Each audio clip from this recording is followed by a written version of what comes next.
Welcome to Resource on the Go, a podcast from the National Sexual Violence Resource Center on understanding, responding to, and preventing sexual assault and abuse. I'm Mo Lewis, Prevention Coordinator at NSVRC.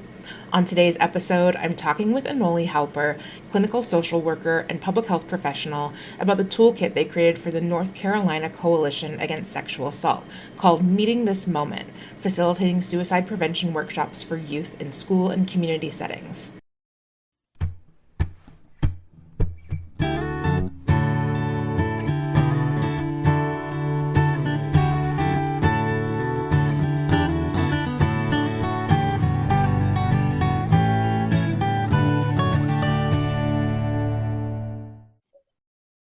Thanks, Anole, for being here. I'm really glad that you are able to be part of the podcast.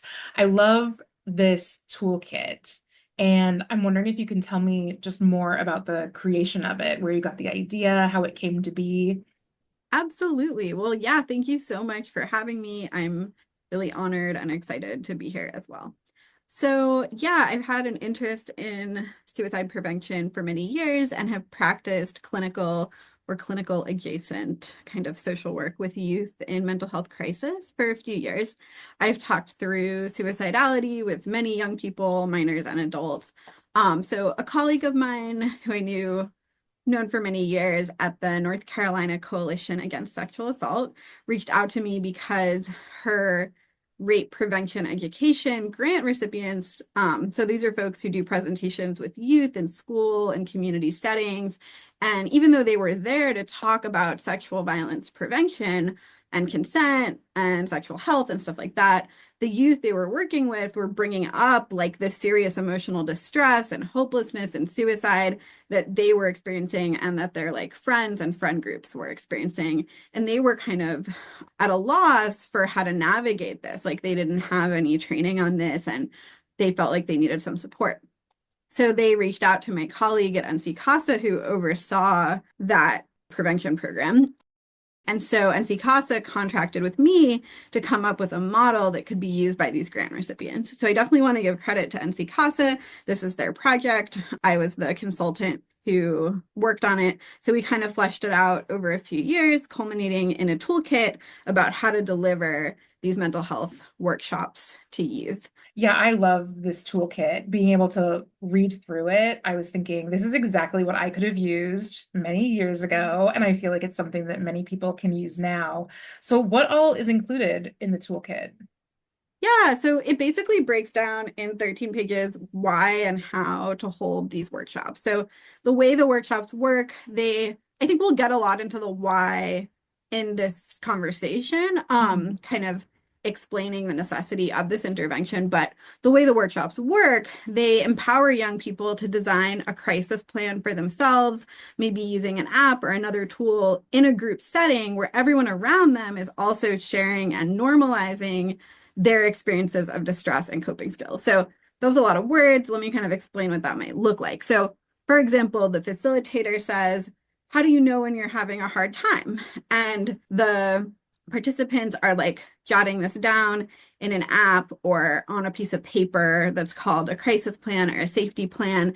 And then someone might also say at the same time, I shut down and I stopped talking. And the facilitator could be like, oh, you shut down and stopped talking. They could flip chart it. They could be like, that's normal. Does anyone else have that kind of thing happen? Does anyone else shut down when they're having a hard time? Yeah, that can happen.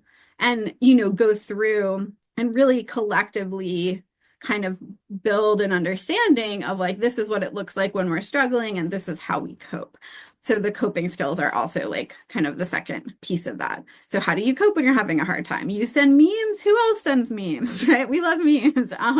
So the outline theoretical model workshop also includes discussion of how to navigate boundaries with friends and how to loop in adults, because we know that young people talk to each other about suicide and really depend on their friend groups.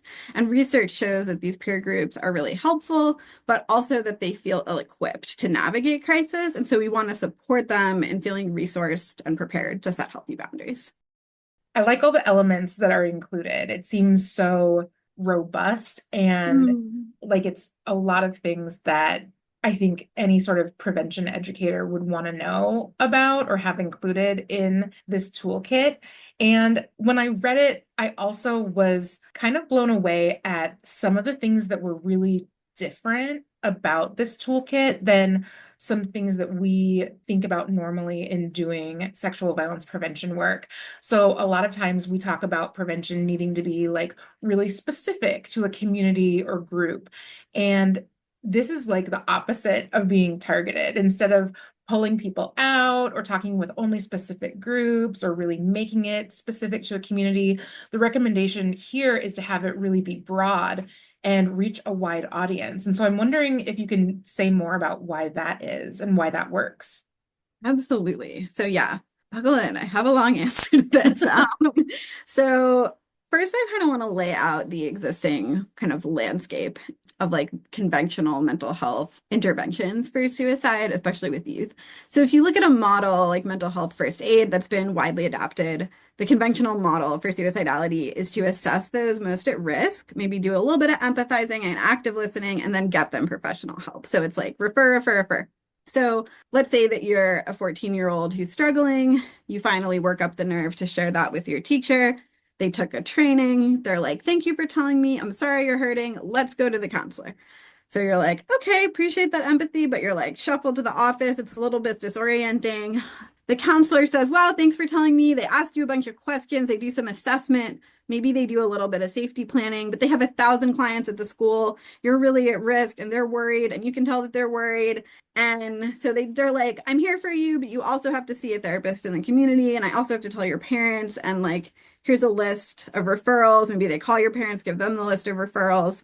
And like, I totally, Anole, I'm stepping out of the scenario. I get where this is coming from. Folks want to get people the appropriate level of care. And I think there's also a lot of concern in this world about liability. But I think sometimes in that concern about liability, we lose sight of like the basics of like what people with SI are actually experiencing and what they need and what actually works. And so, yeah, can I use my like really crude metaphor that I used in our Yes. I love so any sort of metaphor. I feel like we're all well, here for it. yeah, I said like, certain interventions for suicidality are like covering your ass with something transparent. Like, what's the point if this intervention doesn't actually work? We're not actually doing the right thing for liability. Like the school is saying like, oh, we referred the person out to the therapist, but the kid never sees the therapist, like because they can't access the therapist because of when their parents work and insurance and they don't have a ride and whatever else, like how effective is that at checking the box? Like that box Right. is unchecked. It's a lot So, of roadblocks. right. The school pretends they're checking boxes, but the experience for the actual individual who's experiencing pain is, yeah, one of the folks I quoted in the toolkit is like, it's like navigating this maze of like these riddles. Like it just feels really impossible. So it's not just that you maybe get referred to a therapist who doesn't take your insurance and the ones who do have a wait list and your parents are working and can't take you to the appointment. It's the message that you got from this process. And so suicidality is like inherently alienating and isolating. People experiencing SI feel alien from those around them. And when we focus on like plucking people out of their world and their social environment, we are reinforcing that message on this like really deep level. So the primary causes of SI or kind of the emotional experience of it is disconnection and disempowerment. And that model really reinforces both.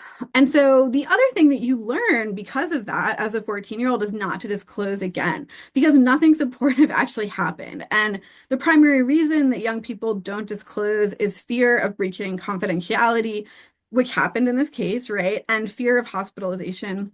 And there is a version of this story, especially for youth of color and disabled youth or both, where the young person is restrained by police and taken to the hospital and experiences trauma because a great number of people who are hospitalized for SI do experience trauma. And then they are released with no, and after, a 48-hour hold, a 72-hour hold, with no healing having taken place, with someone having strip searched them and watched them shower, like, and then Mhm. thrown back into this milieu where they still don't know, like, how to get through the day, right? And how to Yeah. function and how to feel kind of safe in their own mind.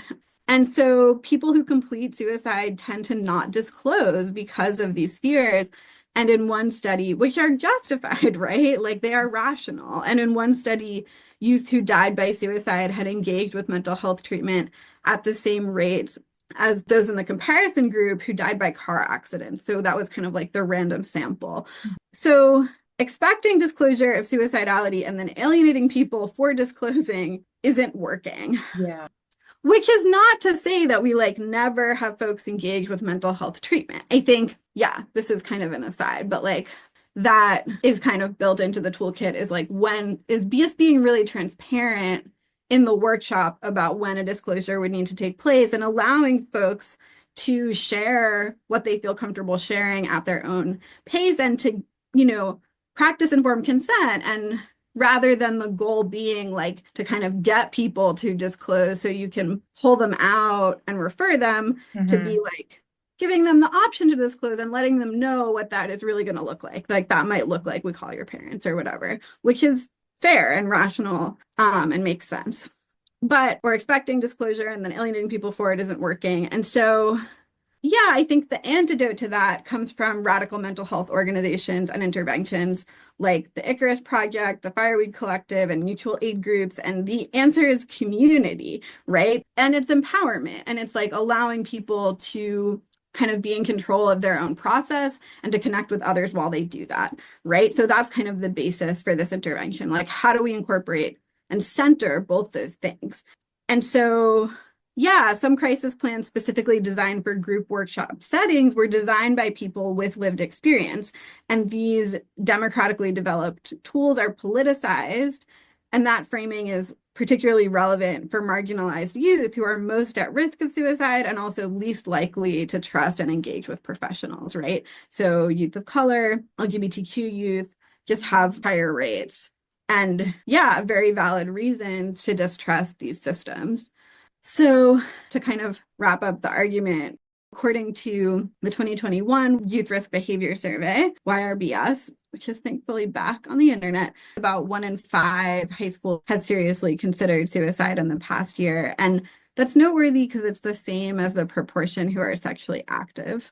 So our field recognizes that it's best practice to provide young people with inclusive, safer sex resources without requiring them to disclose information about their sex lives or like go to a doctor's office. Like there's some information we recognize it's important to like have widely available, right? And so similarly, we have to give youth the best tools available to cope with suicidality without needing them to tell anyone in particular that they're thinking of suicide.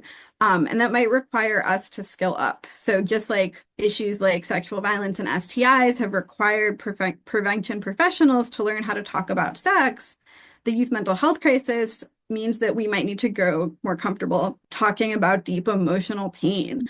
Similarly, frank and non-judgmental ways, which can be a little bit awkward, and I want to acknowledge that.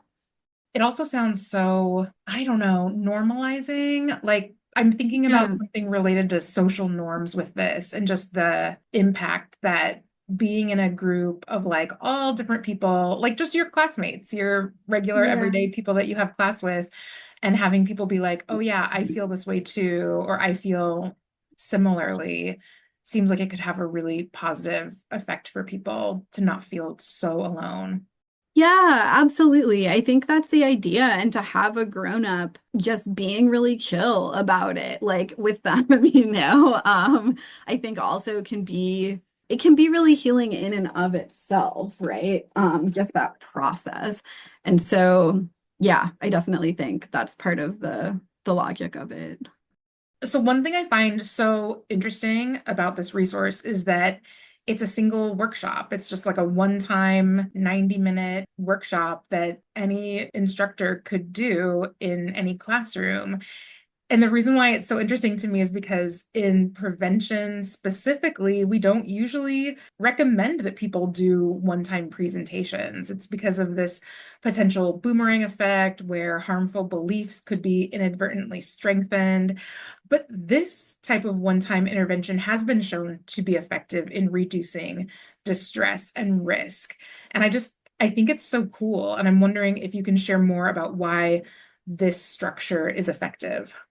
Yeah, so I first just want to acknowledge that it's, kind of the caveat that like we need to give of it's evidence informed, but not evidence based, right? So I like suspect this Hmm. will work. I have reason to believe it will work, but I don't yet have the evidence I'd like yet. And y'all can be a part of the process of collecting it and creating that evidence.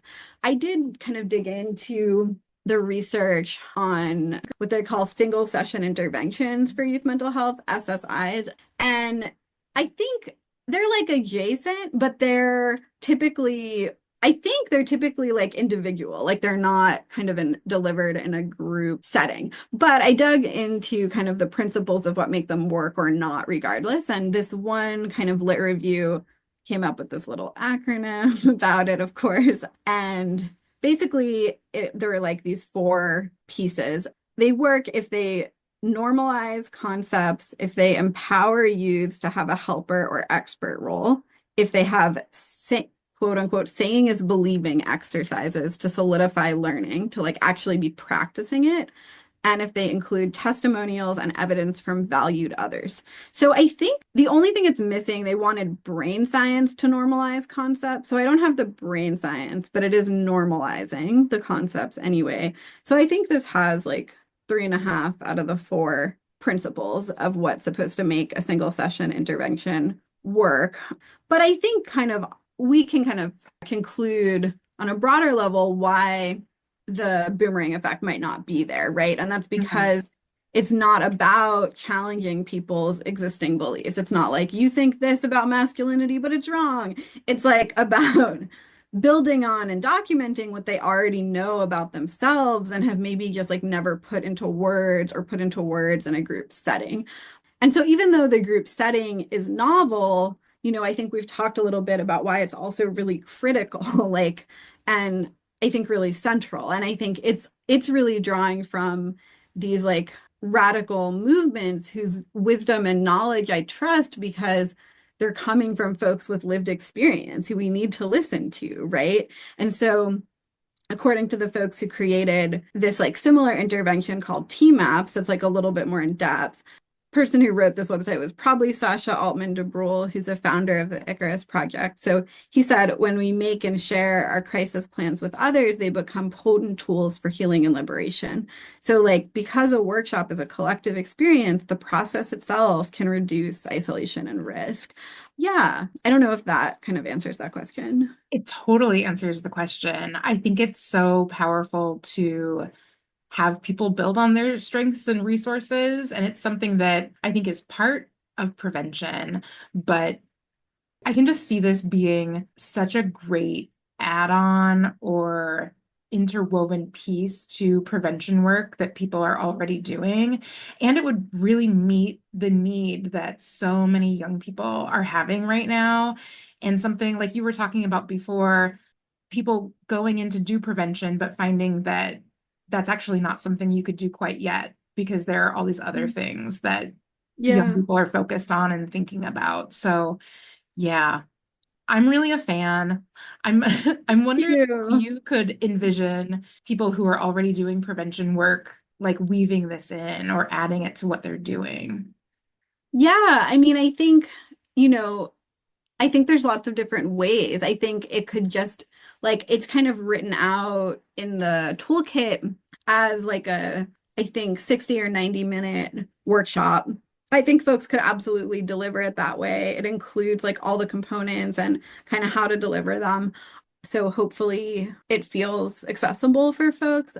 And I also think they could be broken up, like, maybe every week while or however often you're like going into schools or into, a community setting. Like you could do a piece of it and do like this component or that component so that there's some space to air these things that are really on folks' mind. Because I think, it was like 20% of young people had thought about suicide, but 40% had experienced like severe distress in the 2021 YRBS. And I think when folks are experiencing that distress and hopelessness, yeah, it can, like you said, it can just be really hard to focus on other things, right? And Mhm. so creating space to like air, like, yeah. this might be something that's coming up right now, and like you might be suffering with this. We're going to create some room to talk about it, can just allow folks the spaciousness to like be present to, yeah, what you want to say about sexual violence prevention and condoms, but also like their math class and Mhm. maybe dinner that night, like it, because I think so often when people are suffering, there's like this very painful cognitive dissonance between the daily tasks that they're being asked to perform and this like intense existential pain that they're in. And there's like that mismatch can be maybe even more painful than the like emotional experience itself, right? And so by creating space, you're like closing that gap and allowing folks to bring their feelings into their lives in a way that I think is really powerful. Yeah, I think so too. I'm Mhm. envisioning that people will listen to this and want to find it and want to use it. And I know we were talking about how this is like evidence informed and not necessarily evidence based. And one of the things that I love, I mean, I'm a big fan of things that are evidence informed because a lot of this officially researched stuff is so just not a Yeah, possibility for people. Um, totally. so one of the things that I love is that you included sample evaluation questions. And I'm Mhm. wondering, this is just me being curious, are you interested in people reaching out with their evaluation experiences Yeah. and how this works for them? Absolutely. I would really, really love to see folks' evaluation results. I would be so excited to create a spreadsheet and start aggregating and, analyzing that data and seeing what happens. So yeah, folks can email that to me, anole.helper@gmail.com, just first name dot last name. Yeah, it would be really wonderful. And also just, it doesn't need to be the like official eval results. I'd just love to hear what folks' experiences. I'm open to feedback on this intervention, always down to iterate. So, Yeah, yeah. this is great. Thank you so much. I am wondering, where can people find this resource? I mean, we're going to include it in the show notes, of course, but where else could people find it? I feel like the show notes is probably the best place because it's like a really long web address and it's kind of so yeah, so the North Carolina Coalition Against Sexual Assault is hosting it on their website, but yeah, the link will be provided directly in the show notes. I love this. It feels so important and timely and unique and also very deeply resourced and made up of so much good, like deep knowledge. So I'm really glad that you made this, and I'm really glad that NC Casa asked you to make this, and I'm really glad that you are also making it available to everybody else. Me too. I'm also really excited and I'm really appreciative that you kind of see what I put into it because it's just a white paper hosted on the internet and sometimes you're just kind of researching into the void. You don't really know like how it's gonna go. So yeah, I really hope that that folks who are listening who are interested, try it out, see how it goes and give feedback, incorporate some of these ideas into their work and take what works and ditch what doesn't and stay in touch and in community. Thanks for listening to this episode of Resource on the Go. For more resources and information about preventing sexual assault, visit our website at nsvrc.org. You can also get in touch with us by emailing resources@nsvrc-respecttogether.org.